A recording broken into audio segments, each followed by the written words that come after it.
notre enseignement qu'on avait commencé le dimanche passé. Aujourd'hui, c'est la deuxième partie. Et comme vous savez tous, notre thème c'est Adam, la femme de Dieu, s'est prostituée. Et nous avons dit par conséquent, il doit mourir. Et nous avons, pour faire un petit résumé, pour ceux qui n'étaient pas peut-être les dimanches passés, que nous avons démontré que Adam, véritablement, était la femme de Dieu. Avec les versets bibliques, nous avons démontré que Adam était la femme de Dieu et que Adam avait commis l'infidélité. Il s'était prostitué. Et Dieu est venu apporter le secours. Ça, c'est une mesure de la grâce. Le fait que Dieu est allé tuer un animal pour venir vêtir Adam, ou bien pour venir vêtir l'homme. Et voilà pourquoi aujourd'hui, nous continuons, parce que vous vous souviendrez que le dimanche passé, nous avions dit que Adam, malgré son infidélité, malgré sa prostitution, mais il n'était pas rassasié. C'est-à-dire, au cours de cet enseignement, nous allons démontrer comment l'esprit d'Adam a marché tout au long des Écritures. Donc nous allons vous montrer que l'esprit d'Adam n'est pas resté au jardin et que son infidélité ne s'est pas arrêtée là-bas, que l'esprit d'Adam est sorti du jardin, mais ça a continué tout à la longueur du temps. C'est ce que nous allons faire aujourd'hui, bien-aimés. Et sans plus tarder, pour gagner du temps, je vais t'inviter de prendre les textes, ta Bible. Là, je suis dans le livre de Genèse toujours, chapitre 12. Genèse, chapitre 12, nous allons lire du 10e au 20e verset. Et je lis au nom de Jésus-Christ de Nazareth. Il y eut une famine dans le pays, et Abraham descendit en Égypte pour y séjourner, car la famine était grande dans le pays. Comme il était près d'entrer en Égypte, il dit à Sarai, sa femme, « Voici, je sais que tu es une femme belle de figure. Quand les Égyptiens te verront, ils diront, c'est sa femme, et ils me tueront et te laisseront la vie.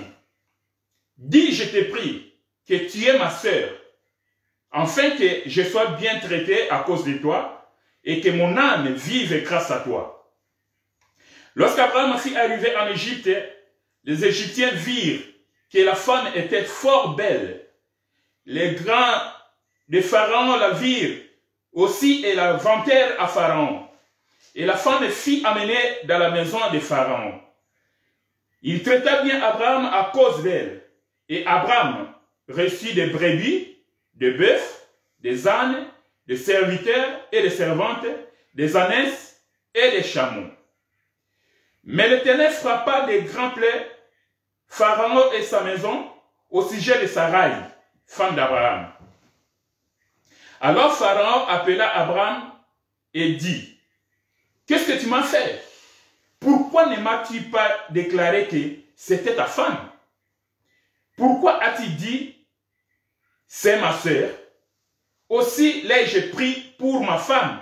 Maintenant, voici ta femme, prends-la et va-t'en. » Et Pharaon donna ordre à ses gens de les renvoyer, lui et sa femme, avec tout ce qui lui appartenait. Parole du Seigneur. Nous allons prendre notre deuxième lecture. C'est le verset qu'on avait lu la fois passée, mais je vais encore le reprendre parce que nous allons marcher avec ces versets jusqu'à la fin. Exode chapitre 21, versets 33 à 34. La Bible dit ceci. Si un homme met à découvert une citerne, ou si un homme en creuse une et ne la couvre pas, et qu'il y tombe un bœuf ou un âne, le possesseur de la citerne paiera au maître de la valeur de l'animal en argent et aura pour lui l'animal mort. Parole du Seigneur. Alléluia. Bien-aimés, comme nous l'avons dit la fois passée, que le lit que Adam avait perdu dans les jardins, aujourd'hui, en notre temps de la grâce, c'est la chair. Quand nous parlons de la chair ici, c'est le pupitre. Là où les ministres se mettent debout pour communiquer, pour transmettre ce que le Seigneur lui a donné. Parce que nous sommes des hommes castrés. Nous sommes des hommes qui n'ont pas des appareils de production de la semence. Voilà. Voilà pourquoi nous recevons la semence qui vient du Seigneur et nous, comme la bouche est la partie honteuse de l'homme, nous vous transmettons, vous qui êtes femmes, l'église du Seigneur, à travers votre oreille, qui est la partie honteuse de la femme, nous vous transmettons la sémence de Dieu. Comprenez? Voilà pourquoi, bien aimé, dans cet esprit de l'enseignement de la fois passée, comme nous l'avons dit, ici nous voyons une histoire de Sarah avec Abraham. Sarah, s'il vous plaît. La famille tombe dans le pays et Abraham va décider de sortir avec sa femme. Mais il va demander à sa femme que quand nous allons arriver en Égypte, je t'en prie, il faut dire que tu es ma sœur pour qu'on me traite bien. Parce que si tu dis que tu es ma femme, on va me tuer et toi, on va te laisser en vie. Et ils arrivent en Égypte. Sarah, ayant reçu l'instruction de l'homme, ayant reçu la loi de l'homme, ayant reçu la parole de l'homme, Sarah va obéir et exécuter ce que l'homme lui avait dit. Maintenant, une fois en Égypte, Sarah va dire qu'elle était la sœur d'Abraham. Sarah, en disant cela, Pharaon dit, bon, ça c'est une belle occasion, parce que quand on parle de belle, de la beauté de la femme, quand la Bible est en train de vanter la beauté d'une femme, comprenez bien aimé, Sarah avait quelle beauté? Une beauté qui ne faisait pas non seulement parler au peuple, non seulement aux ministres, aux généraux, aux chefs de l'armée, mais jusqu'au palais royal. Quelqu'un d'autre pouvait prendre Sarah et aimer Sarah. Mais c'est le roi qui va dire, celle-là, je vais la prendre. Sarah avait quelle beauté. Alléluia. Voilà pourquoi l'Église doit avoir la beauté qu'avait Sarah. Une beauté extraordinaire. Et quand nous parlons de la beauté de l'Église, c'est une beauté sans tache, sans ride. C'est notre bien-aimé Paul qui nous dit qu'il veut nous présenter comme fiancés à un seul époux, à Christ. Une épouse, une église sans tache, sans ride. C'est ça la beauté même de Sarah. Mais ce qui a attiré mon attention ici, pour que nous puissions lire ce passage, est que Dieu se répète toujours. Je ne sais pas si vous avez déjà vu comment Dieu s'est répété ici. Comme j'ai toujours l'habitude de vous dire que Dieu c'est un metteur en scène que je n'ai jamais vu au monde. Un metteur en scène qui prend des acteurs, il les met là-bas, toi tu vas jouer tel rôle, toi tu vas faire ceci, toi tu vas faire cela. Mais à un moment donné, lui-même il entre dans la scène, à un moment donné il sort de la scène. Mais Pharaon, quand il avait vu Sarai, il a posé la question. Il a reçu la réponse. Mais Sarai, en disant que je suis la sœur d'Abraham, et elle pouvait aussi dire que, bien que je suis sa sœur, mais je suis aussi sa femme. Mais Sarah n'a pas dit cela. Voilà pourquoi, pour être clair par rapport à cette écriture, Pharaon a pris Sarah comme sa femme, physiquement. Pharaon est allé avec Sarai au lit. Est-ce que vous comprenez cela? Et Abraham était là. Abraham connaissait toutes choses. Mais Abraham n'a rien fait, n'a rien dit. Abraham, quand il prend Sarah, pour aller avec Sarai au lit, Donc, il va commettre l'adultère avec Sarai. En d'autres termes, Sarai a commis l'infidélité. Voilà. Sarai a commis l'adultère. Est-ce que vous comprenez? Mais Abraham était là. Et Abraham savait que Sarai, comme on l'a amené au palais royal, donc, sûrement, on va la prendre comme femme. Mais quand Dieu vient pour intervenir, Sarai rentre auprès d'Abraham, normalement, en tant qu'humain, selon la loi, Abraham n'avait qu'à tuer sa femme. Parce que sa femme avait commis l'infidélité. Parce que sa femme s'est prostituée. Sa femme a commis l'adultère.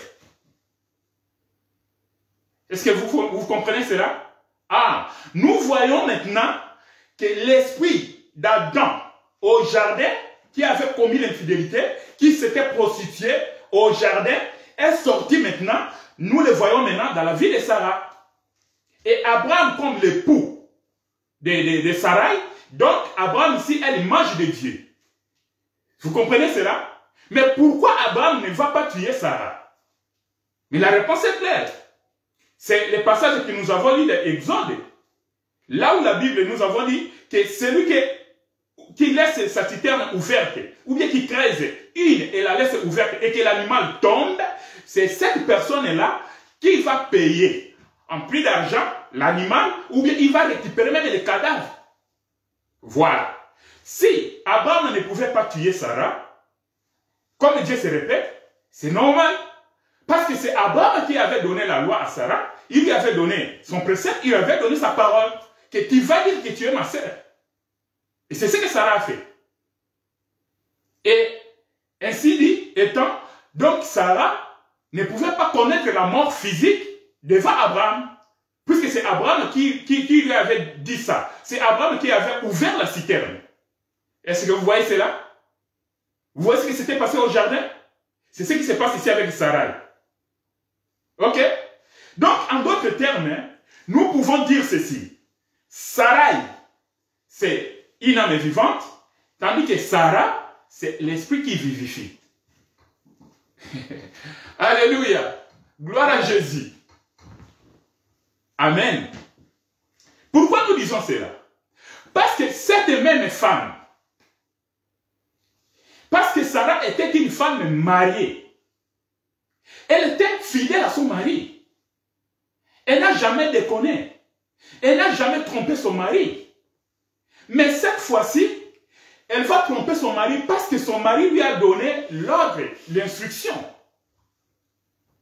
Maintenant, Sarah, quand elle va commettre la prostitution avec Pharaon, vous allez comprendre, bien aimé, que la même femme, la même personne de Sarah, quand elle va arriver auprès d'Abimelech, là, Sarai, pardon, n'est plus Sarai parce que son identité a déjà changé, parce que Sarai, c'était une femme stérile. Mais quand elle va arriver devant Abimelech, Sarai n'est plus Sarai, Sarai est déjà devenue Sarah. Donc Sarah a déjà la vie, Sarah a déjà la sémence. Et là, Dieu ne permettra pas que Abimelech puisse y toucher Sarah. Est-ce que vous avez vu cela? Donc, Sarah, hier, une femme fidèle, après, elle va commettre l'infidélité, elle va se prostituer, elle va commettre l'adultère, mais, parce que là-bas, elle n'avait pas de sémence, elle n'avait pas la vie en elle. Mais une fois devenue Sarah, là, elle ne commet plus l'adultère, elle ne sera plus infidèle, parce qu'elle a la vie en elle. Et Abimelech n'a pas le droit de la prendre comme femme. Alléluia. Donc c'était pour vous montrer que la même personne, parce que nous avons considéré Adam comme femme mariée, comme femme légitime, qui était fidèle, elle va commettre l'infidélité. Elle va devenir l'infidèle. Ici, nous voyons Sarai. Sarai, qui était une femme mariée, une femme fidèle, et elle va commettre l'infidélité, elle va commettre la prostitution. À l'instar d'Ève, à l'instar d'Adam, qui ne pouvait pas mourir sur le champ à cause de son infidélité, parce qu'il y a eu une mesure de grâce qui est venue. Voilà pourquoi, ici, Abraham ne pouvait pas tuer Sarah, parce qu'il y a eu une mesure de grâce qui est arrivée. Parce que c'était Abraham lui-même qui avait laissé la citerne ouverte. Alléluia. Que le Seigneur vous bénisse. Nous continuons, bien aimés. Le deuxième passage, ou bien le deuxième personnage que nous allons toucher par rapport à cet enseignement, c'est la personne de Tamar. Alléluia. Il serait mieux qu'on aille dans la Bible. Nous allons lire cela et nous allons continuer. Genèse, toujours. Nous sommes dans la Genèse. Je crois que vous connaissez bien l'histoire de Tamar. Et nous allons voir ce que le Seigneur va nous dire là-dessus. Genèse chapitre 38. Nous allons commencer à partir du 6e verset. Nous lisons au nom de Jésus-Christ de Nazareth. Juda prit pour Er, son premier-né, une femme nommée Tamar. Er, premier-né de Juda, était méchant aux yeux de l'Éternel, et l'Éternel le fit mourir. Alors Juda dit à Onan, va vers la femme de ton frère, prends-la comme beau-frère et suscite une postérité à ton frère. Onan, sachant que cette postérité ne serait pas à lui, s'essuyait à terre lorsqu'il allait vers la femme de son frère afin de ne pas donner de postérité à son frère. Nous continuons avec la lecture parce que nous avons dit c'est du 6e au 26e verset. Mais j'aimerais vous dire ici une parenthèse. Le fait que Onan s'essuyait à terre, c'est ce qu'on appelle aujourd'hui la masturbation. C'est un péché devant Dieu et Dieu ne voulait pas cela. Voilà pourquoi cet enfant va mourir. Nous continuons, bien aimés. Ce qu'il faisait de pris à l'Éternel, qui le fit aussi mourir. Alors Juda dit à Tamar, sa belle-fille, demeure veuve dans la maison de ton père. Demeure veuve dans la maison de ton père. C'est très important. Il faut retenir ça. Jusqu'à ce que Sheila, mon fils, soit grand. Il parlait ainsi dans la crainte que Sheila ne mourût comme ses frères. Tamar s'en alla et elle habita dans la maison de son père. Les jours s'écoulèrent et la fille de Shua, femme de Juda, mourut. Lorsque Juda fut consolé, il monta à Timna vers ceux qui tondaient ses brebis, lui et son ami Ira, la Dulamite. On en informa Tamar et on lui dit, voici ton beau-père qui monte à Timna pour tondre ses brebis. Alors elle ôta ses habits de veuve et se couvrit d'un voile et s'enveloppa et elle s'assit à l'entrée de Naïm. Sur le chemin de Timna, car elle voyait que Sheila était devenu grand et qu'elle ne lui était point donné pour femme. Juda la vit et l'a pris pour une prostituée, parce qu'elle avait couvert son visage. Il aborda sur le chemin et dit, laisse-moi aller vers toi, car il ne connut pas que c'était sa belle-fille. Elle dit, que me donnera-t-il pour venir vers moi? Il répondit, je t'enverrai un chevreau de mon troupeau. Elle dit, me donnera-t-il un gage jusqu'à ce que... excusez-moi, il y a un appel qui est entré. Oh là là. Oui. Excusez-moi, je vais me déconnecter. Hein? Ok. Pour éviter les appels. Oui, je reprends le verset 18. Il répondit, quel gage me donnera-t-il? Elle dit, ton cachet, ton cordon et les bâtons que tu as à la main. Il les lui donna, puis il alla vers elle, et elle devint enceinte de lui. Elle se leva et s'en alla. Elle ôta son voile et remit ses habits de veuve. Juda envoya les chevreaux par son ami, la Doulamite, pour retirer les gages des mains de la femme, mais il ne la trouva point. Il interrogea les gens du lieu en disant, où est cette prostituée qui se tenait à l'Enaïm, sur le chemin? Ils répondirent, il n'y a point eu ici de prostituées. Il retourna auprès de Juda et dit, je ne l'ai pas trouvée. Et même les gens du lieu ont dit, il n'y a point ici de prostituées. Juda dit, qu'elle garde ce qu'elle a. Ne nous exposons pas au mépris. Voici, j'ai envoyé ces chevaux et tu ne l'as pas trouvé. Environ 3 mois après, on vint dire à Juda, Tamar, ta belle-fille, s'est prostituée. Et même la voilà enceinte à la suite de sa prostitution. Et Juda dit, faites-la sortir et qu'elle soit brûlée, ou bien qu'elle meure. Comme on la menait dehors, elle fit dire à son beau-père, c'est de cet homme à qui ces choses appartiennent que je suis enceinte. Reconnais, je t'ai pris, à qui sont ces cachets, ces cordons et ces bâtons. Juda les reconnut et dit, elle est moins coupable que moi, puisque je ne l'ai pas donné à Sheila, mon fils, et il ne la connaît plus. Amen. Nous associons ces lectures avec celle-ci de Lévitique. Lévitique chapitre 18, verset 15. La Bible dit ceci. Tu ne découvriras point la nudité de ta belle-fille. C'est la femme de ton fils. Tu ne la découvriras point sa nudité. Amen. Parole du Seigneur. La Bible dit ceci. Lévitique, chapitre 20, verset 12. Si un homme couche avec sa belle-fille, ils seront tous des punis de mort. Ils ont fait une confusion, leur sang retombera sur eux. Alléluia.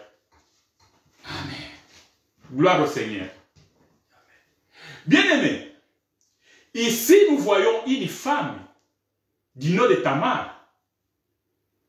Pour ne pas vraiment vous répéter l'histoire, parce que nous risquons de perdre beaucoup de temps, parce que comme je dis toujours, je sais que pour vous connecter, c'est aussi un sacrifice que vous faites. Vous avez tout laissé. Voilà pourquoi nous allons aller vite. Cette femme ici, Tamar, nous allons la présenter sous forme de 2 casquettes.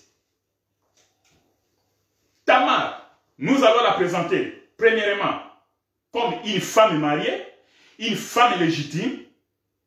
Et après, nous allons présenter cette femme, Tamar, comme une étrangère, comme une prostituée. Et vous allez comprendre pourquoi, bien-aimés. Tamar, quand la Bible dit que Juda avait 3 fils. Mais Juda va prendre une femme pour son premier-né. Mais ce fils ne va pas donner la semence à Tamar. Il va mourir.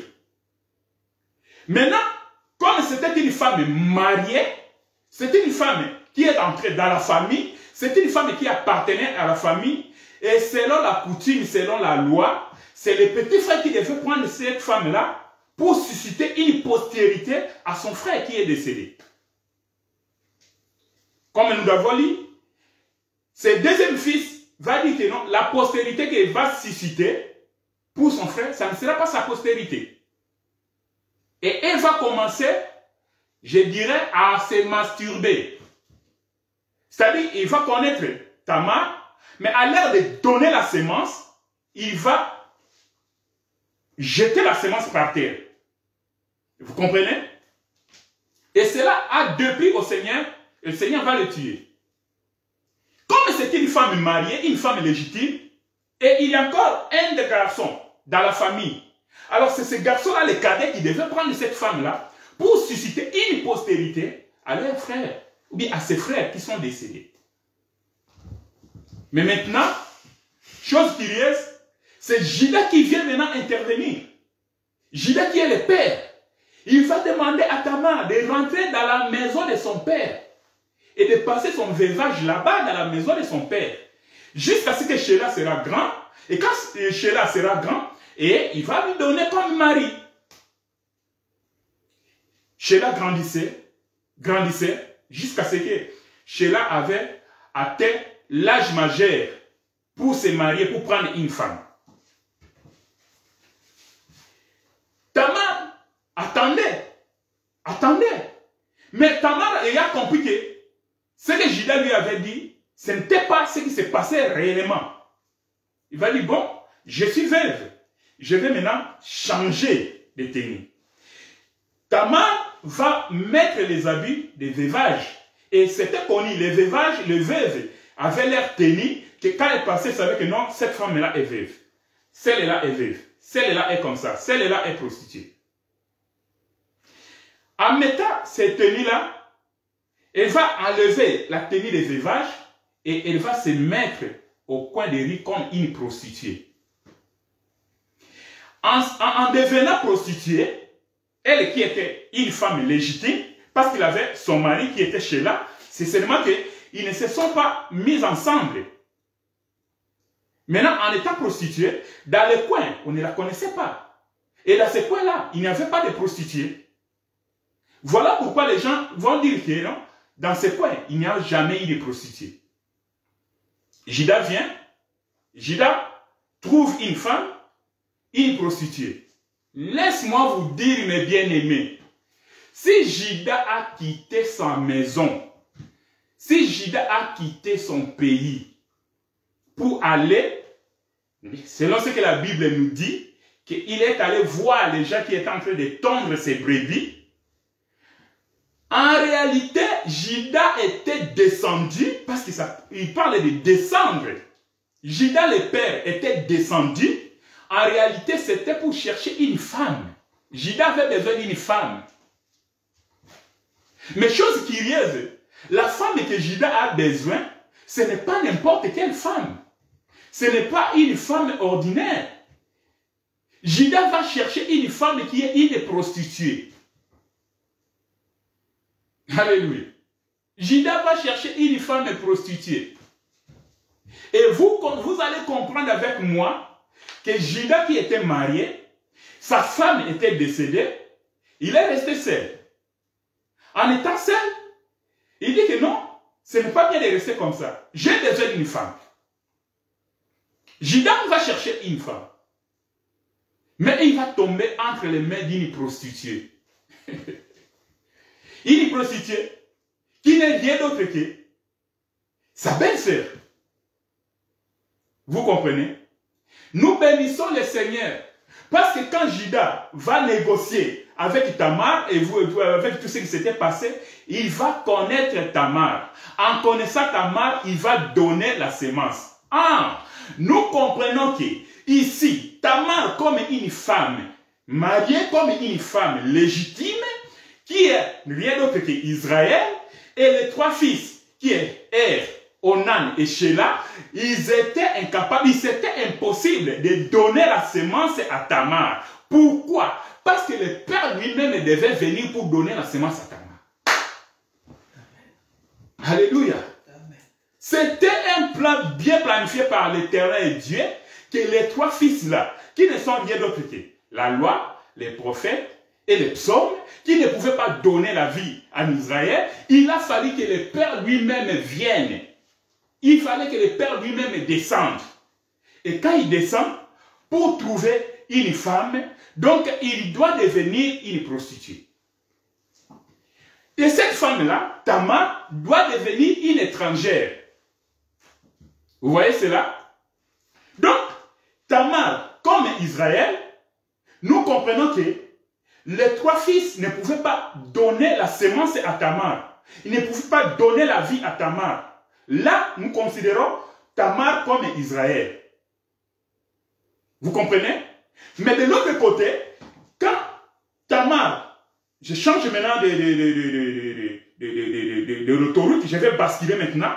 Quand nous considérons maintenant Tamar comme une prostituée, et dans ce coin-là qu'il est allé faire la prostitution, on la considère comme une étrangère. Ah, maintenant, ça rapporte le casque de l'Église. Parce que le Père qui est venu, qui doit descendre, il doit trouver une femme qui est une prostituée. Souvenez-vous, le dimanche passé, nous avons dit que dans cet enseignement, nous allons voir deux sortes de femmes infidèles, deux sortes de prostituées. Et nous avons dit qu'il y aura une femme qui, au départ, était fidèle à son mari. Après, elle va se prostituer, elle va devenir infidèle. De l'autre côté, nous avons dit que nous allons voir tout au long de cet enseignement une femme qui était prostituée. Après, il va devenir une femme mariée et une femme fidèle. C'est le cas ici. Tamar représente les deux femmes à la fois. Parce que Tamar, en tant qu'Israël, elle était une femme fidèle, une femme légitime, une femme mariée officiellement. Mais Tamar, en tant que prostituée, à partir de la prostitution, donc Tamar est une femme prostituée, c'est une étrangère qui n'est rien d'autre que l'Église. Parce que nous étions étrangers, nous, l'Église aujourd'hui, nous, les nations, nous étions étrangers à ce Dieu d'Israël. Donc c'était une grâce que Tamar puisse bénéficier de la sémence du Père. Et laissez-moi vous dire, il a fallu que la femme de Juda puisse mourir pour que Tamar puisse recevoir la sémence bien-aimée. Parce que si la femme de Juda était là, Juda n'allait pas sortir pour aller chercher une autre femme. Amen. Donc c'est une grâce pour Tamar que Juda puisse perdre sa femme et que Tamar puisse être bénéficiaire de cette sémence-là. Parce qu'elle était une prostituée. Alléluia. Et le peuple dit que dans ce point-là, il n'y a jamais eu de prostituée. Donc la personne qui est venue faire la prostitution-là, il n'est pas de notre coin. C'est une étrangère. Or, l'étranger, ou bien l'étranger ici, c'est l'Église. Je ne sais pas si vous voyez cela. Maintenant, le souci de Tamar, nous devons comprendre bien aimé. Le souci de Tamar, ce qu'il cherchait, c'est recevoir la sémence. Alléluia. Tamar, une femme très sage, dit, il faut que je reçoive la sémence. Comme je n'ai pas pu recevoir la vie, je n'ai pas reçu la sémence de mon mari, alors, comme le Père est là, en tout cas, coûte que coûte, il faut que je reçoive la sémence. L'objectif de Tamar, c'était qu'il avait besoin de la sémence. Parce que Tamar savait que si j'ai la sémence, malgré on va me traiter de prostituée, j'aurai la vie sauve. Alléluia. Bien-aimé, j'aimerais t'exhorter. Peu importe ce que tu es, peu importe comment les gens peuvent te traiter, peu importe ce que les gens peuvent dire de toi, mais tu n'es pas ce que les gens disent pour toi, mais tu es ce que Dieu dit pour toi, bien-aimé. Alléluia. Pourvu que tu gardes la sémence que tu as déjà eue. Alléluia. Parce que tu es Tamar. Tu as déjà la sémence, bien-aimé. Tu as déjà la sémence en toi. Garde cette sémence-là. Et c'est cette sémence-là, c'est cet enseignement-là qui fera que tu ne puisses pas connaître la mort. Est-ce que vous comprenez cela? Vous voyez cela, bien-aimé? Donc, ici, nous voyons l'esprit d'Adam, comme femme de Dieu dans le jardin, qui s'est prostituée. Et par rapport à ces passages de Lévitique que nous avons lus, comme Juda lui-même, le père, qui avait demandé à Tamar d'aller faire le veuvage dans la maison de son père, en d'autres termes, Juda avait ouvert la citerne. Juda avait laissé la citerne ouverte. Voilà pourquoi, en laissant cette citerne ouverte, Tamar vient tomber dedans. Ah, quand Tamar tombe et qu'on vient accuser Tamar, on amène Tamar devant Juda. Juda ici, qui est le père et en même temps le juge, qui doit juger, qui doit décider sur le sort de la mort de Tamar, que Tamar devait être brûlée vive. Et qu'est-ce que Tamar s'est justifié? Avec les gages. Alléluia. Avec les gages qu'il avait. Or, les gages que nous, l'Église, nous avons aujourd'hui, c'est le Saint-Esprit. Amen. Les gages que nous avons, c'est l'Esprit de Dieu. Les gages que nous avons, c'est l'Esprit éternel. Malgré ce qui peut nous arriver dans la vie. Voilà pourquoi je dis qu'il faut garder l'enseignement. Il faut faire tout que l'Esprit Saint ne soit pas attristé. Il faut marcher conformément à la parole de Dieu. Il faut être fidèle vis-à-vis de Dieu. Parce que le gage que tu as, c'est ce gage-là qui va te sauver lorsque le jugement de Dieu va venir. Alléluia. Tamar, elle a déjà la sémence. Une fois, elle a compris que non, j'ai déjà la sémence. Tamar va lever les habits de la prostitution. Et quand on va amener Tamar pour la faire mourir, Tamar a demandé seulement à Juda, qui était le père, qui reconnaît à qui appartiennent ces choses. Et elle a sorti des choses, ce qu'il avait. Vous comprenez bien aimé? Et Juda, c'est là où elle va se rendre compte que c'était moi qui avais laissé la citerne ouverte. Et comme j'avais laissé la citerne ouverte, comme notre Dieu, c'est un Dieu qui se répète, alors au jardin d'Éden, Dieu avait fait tuer un animal. Nous avons dit que c'était une mesure de grâce que Adam, en tant que femme, a reçu. Ici, nous voyons les gages de Dieu, les gages de Juda qu'il avait donné à Tamar. Quand Tamar présente ces choses-là, Juda va reconnaître que oui, moi, je suis plus fautif qu'elle. Et c'est comme ça que Tamar aura la vie sauve. Vous comprenez bien aimé? Et nous sommes en train de dire que l'infidélité d'Adam, la prostitution d'Adam, ne s'est pas arrêtée au jardin.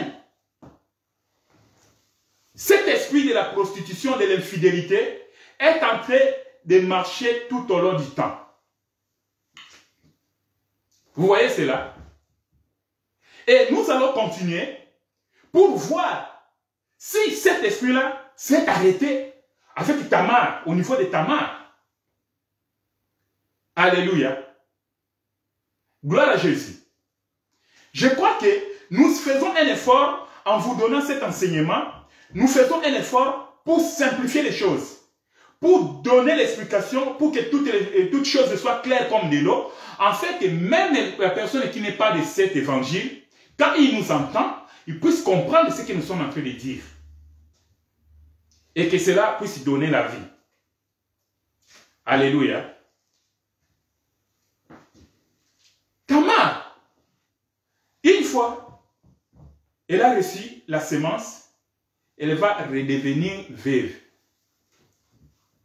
Pourquoi elle va redevenir veuve? C'est pour montrer à Juda que, ici, je suis en train de proclamer Psaume 68, verset 6. Que dit le Psaume 68, verset 6? Excusez-moi. Je lis au nom de Jésus. Psaume 68, verset 6. Le père des orphelins, le défenseur des veuves, c'est Dieu dans sa demeure sainte. Ah! En d'autres termes, quand Tamar est en train de présenter ces choses, elle est en train de dire que j'ai reçu la sémence comme une prostituée, maintenant je suis redevenu veuve. Et comme toi tu es le père des orphelins et le défenseur des veuves, tu as tout le droit de me défendre. C'est mon droit que tu puisses me défendre, parce que je suis devenu veuve. Cela veut dire quoi, bien-aimé? Si nous considérons ici, quand nous considérons Tamar comme une veuve, nous considérons Tamar comme une prostituée, nous considérons Tamar comme une nation, comme l'église, c'est-à-dire, tu dois faire mourir ton mari qui avait l'autorité sur toi. Et en devenant veuve, voilà pourquoi Dieu va devenir ton défenseur. Et voilà pourquoi quand nous exhortons, nous disons que bien-aimé, tu dois faire mourir ton ancien mari. Si tu n'as pas fait mourir encore ton ancien mari, tu es infidèle vis-à-vis de Dieu, tu viens à l'église et tu viens chauffer les bancs. Et quand nous parlons de l'ancien mari ici, c'est ce que tu faisais avant et que tu n'as pas abandonné, bien-aimé. Tu marchais dans la fornication, tu marchais dans l'escroquerie, dans les mensonges, tu marchais dans la tuerie, dans les avortements. Ça, c'est l'ancien époux, c'est-à-dire c'est lui qui dirigeait ta vie, c'est lui qui commandait, c'est lui qui avait l'autorité sur toi. Tu étais un buveur, donc quand tu bois comme ça, tu commences même à faire pipi dans les habits. Donc la boisson était ton mari. Ce que tu aimes le plus là, tout en étant à disant que non, moi je suis un chrétien, je suis une chrétienne, moi je suis un élu de Dieu, je suis de l'assemblée des élus de tel. Si tu n'as pas encore tué ton premier mari, tu as un problème sérieux, bien-aimé. Il faut que tu tues ton premier mari, tu deviennes veuve, c'est alors que l'Éternel vient te prendre comme femme et de là, il va te défendre. Et là, il va te défendre. Et tu seras sauvé parce que tu es devenu la femme de quelqu'un. Alléluia. Tu es devenu la femme de quelqu'un. Laisse-moi vous dire, une fois, Tamar a reçu cette semence-là, la Bible dit que Judas n'a plus connu cette femme-là. Mais la femme avait déjà la semence. Vous voyez? Et cette femme-là, elle a eu la vie sauve. Bien-aimé, l'infidélité vis-à-vis de Dieu n'est pas une bonne chose. Restons fidèles à Dieu. Restons fidèles à l'enseignement. J'aimerais t'exhorter, bien-aimé. Nous traversons des moments difficiles. Nous traversons des moments du temps de la fin. Nous traversons des moments où la prophétie est en train d'accomplir. Les prophéties sont en train d'accomplir sous nos yeux. Nous sommes cette génération-là. Vous avez appris, bien-aimé. Le dernier élément qui bouge le monde aujourd'hui, qui a mis tout le monde à genoux, qui a mis tout le monde sur la même longueur d'onde, c'est le Covid-19. Avec le Covid-19, laisse-moi te dire, les gens qui étaient habitués à aller chaque samedi dans des fêtes de mariage, dans des fêtes des anniversaires, aujourd'hui, les garde-robes sont restés fermés. Vous comprenez? On ne peut plus faire rien. Et vous serez d'accord avec moi. Nous avons suivi les informations que bientôt, et il y a déjà des pays qui sont en train d'imprimer des passeports médicaux. Si tu n'as pas de vaccin, bien-aimé, tu ne peux pas voyager. Si tu n'as pas de vaccin, il n'y aura pas d'école pour les enfants qui n'auront pas de vaccin.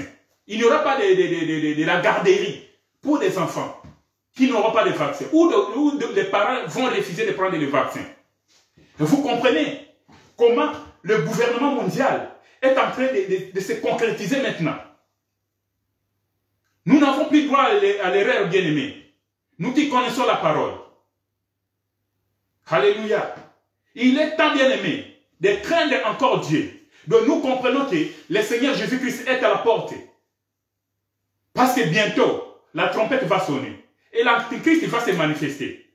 Parce que l'esprit d'Antichrist a commencé à travailler depuis le temps des apôtres. Tout au long, depuis le temps des apôtres jusqu'à aujourd'hui, l'esprit de l'Antichrist est en train de travailler. Pour faire quoi? Pour préparer l'arrivée de l'Antichrist.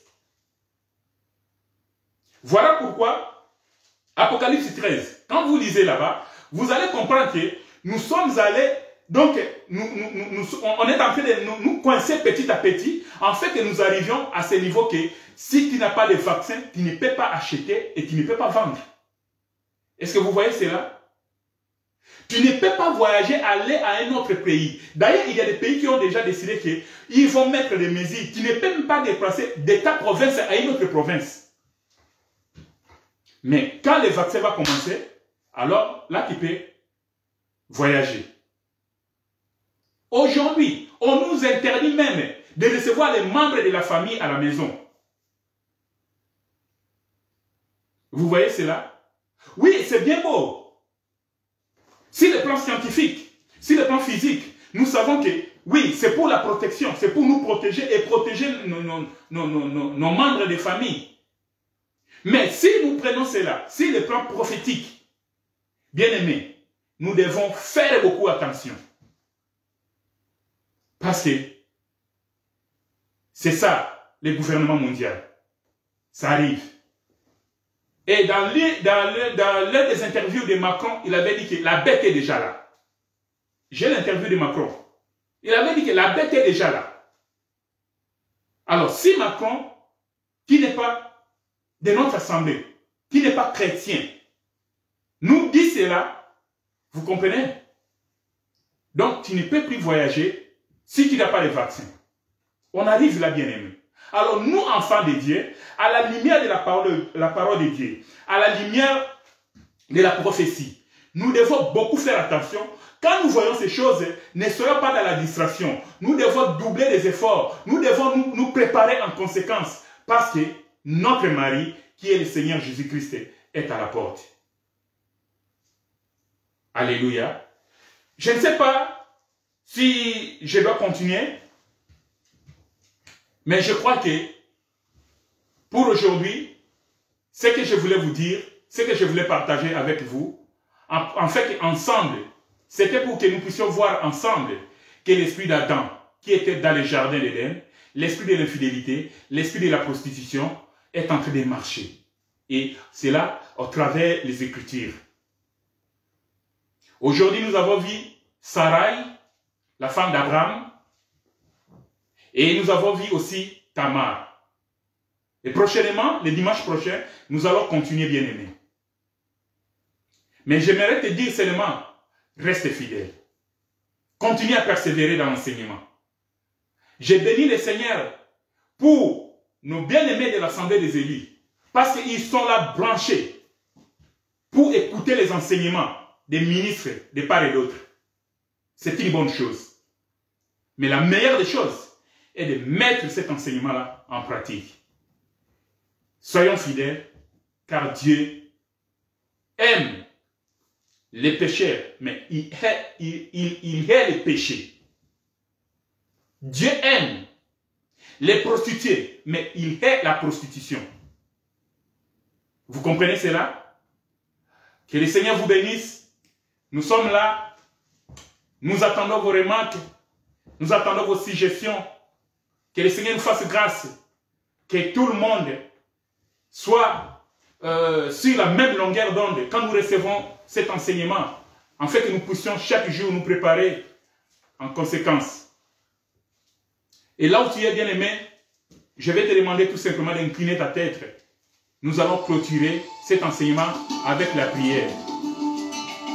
Père de gloire, nous te disons merci pour cet enseignement. Merci Seigneur pour nos bien-aimés qui nous ont écoutés. Merci Seigneur pour tout ce que tu as mis dans notre cœur, dans notre bouche, pour que nous puissions parler de ta part. Merci Seigneur pour cette semence que tu as jugé bon de donner à ta femme, à l'église aujourd'hui Seigneur. Éternel notre Dieu, nous te prions de nous donner Seigneur cette force, afin que nous puissions aller de l'avant, que nous puissions persévérer Seigneur dans l'enseignement, dans ta présence, que nous puissions pratiquer la fidélité, que nous puissions marcher conformément à ta parole, dans la sanctification, Seigneur. Car la Bible déclare, sans la sanctification, personne ne verra Dieu. Merci, Seigneur, pour cet enseignement. Merci, Seigneur, pour la vie de mon frère. Merci, Papa, pour la vie de ma sœur. Bénis, Seigneur, tous nos bien-aimés qui sont de partout, qui nous ont suivis, Seigneur. Alléluia. Tout au long de cet enseignement. Et que tout, Seigneur, soit pour la seule gloire de ton nom. Dans le nom puissant de notre Seigneur Jésus-Christ. que nous avons ici prié. Amen. Oui, bien-aimés, nous allons continuer à adorer avec ces cantiques bien-aimés. Je l'aime bien, il me rassure, je l'aime bien. Alléluia.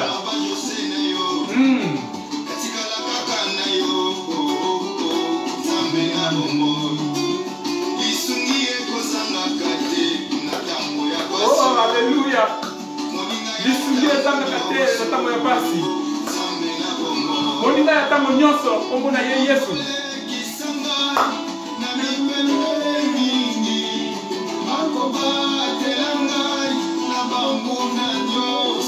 C'est lui ton protecteur.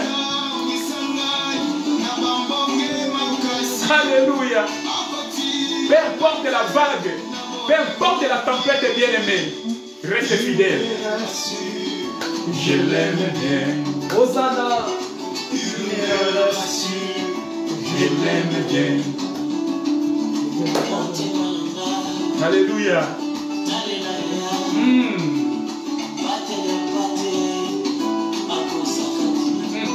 Les bons bergers.